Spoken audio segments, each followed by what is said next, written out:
Bhaskar खुलबे sir इस वक्त हमारे साथ मौजूद हैं, पीएमओ ऑफिशियल लगातार देखिए यहाँ पर बने हुए हैं। उन्हीं के आने के बाद काम बहुत तेजी से चला था। खुलबे सर आज 13वां दिन हो गया है सर, आज की अपडेट की अगर हम बात करते हैं कहाँ तक हम पहुंच पाए हैं? नहीं, हम बिल्कुल ठीक डायरेक्शन में और पॉजिटिवली आगे बढ़ रहे हैं। थोड़ी बाधाएं आई हैं, हमारी परीक्षा हुई है, लेकिन परीक्षा हमने पास की है, ये भी साथ में हम कह सकते हैं।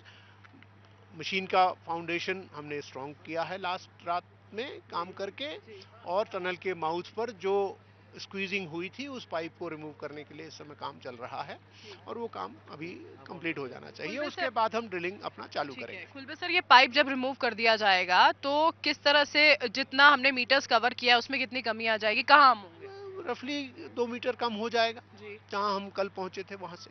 जी। अच्छा सर, आगे की कोई बाधाएं नहीं है, इसको लेकर भी पूरी तैयारी की गई थी, चेकिंग की गई, क्या कुछ पता चला है सर? वो जीपीआर ग्राउंड पेनिट्रेशन रडार की स्टडी हमको कहती है कि आने वाले 5 मीटर में कोई मेटेलिक ऑब्स्ट्रक्शन नहीं है। और उसके आगे कितना दायरा सर? उसके आगे तो आप अगर 5 से आगे चलें, 7 मीटर है, तो हम उम्मीद करते हैं कि वहां भी हमको कोई ऑब्स्ट्रक्शन नहीं मिलेगा, क्योंकि अब एक मशीन की रीच है। उस रीच के बियॉन्ड तो हम अभी एस्टिमेशन नहीं कर सकते हैं। वक्त कितना मान लें सर, ये सवाल हम पहले दिन से पूछ रहे हैं। वक्त मैं उम्मीद करता हूँ शाम 6 बजे तक हमारा काम होना चाहिए।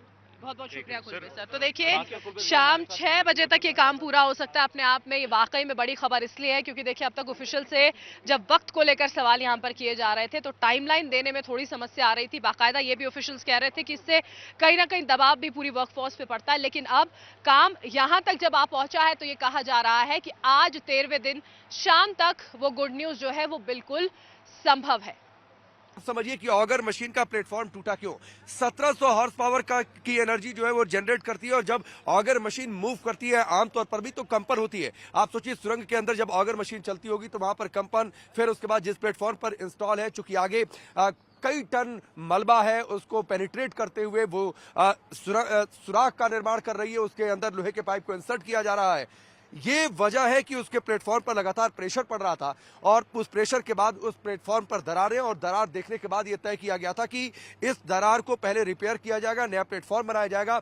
और इसीलिए जरा हरिंदर तस्वीरें दिखाइए, ये देखिए जो पीले कलर की आपको क्रेन सर्विस की बड़ी सी मशीन मंगाई गई थी, इसके अलावा एक कंक्रीट का निर्माण करने वाली, मटेरियल का निर्माण करने वाली मशीन रात को मंगाई गई थी। अनुराग, ये दोनों मशीनें कल रात को मंगाई गई, उसके बाद पूरी रात ये रिपेयरिंग का काम चलता रहा। एक बार तस्वीर दिखा दीजिए, आज सुबह की तस्वीर है। आज सुबह की तस्वीर सिलकारा टनल का प्रवेश द्वार, उम्मीदें यहां पर जाकर टिकी हैं, और जिस तरीके से इंडिकेशंस हैं कि अगले 5 मीटर तक कोई ऑब्स्ट्रक्शन नहीं, क्या बहुत तेजी से काम चलेगा, क्या आज शाम तक बड़ी खबर आ सकती है? अनुराग, आज बहुत पॉजिटिव और बहुत बड़े इंडिकेशंस हैं कि आज शाम से आगे शायद हमें इंतजार ना करना पड़े, और आज शाम होते होते ये सभी 41 श्रमिक भाई इस सिलकारा टनल से आपको बाहर निकलते हुए दिखाई दे, मुस्कुराते हुए।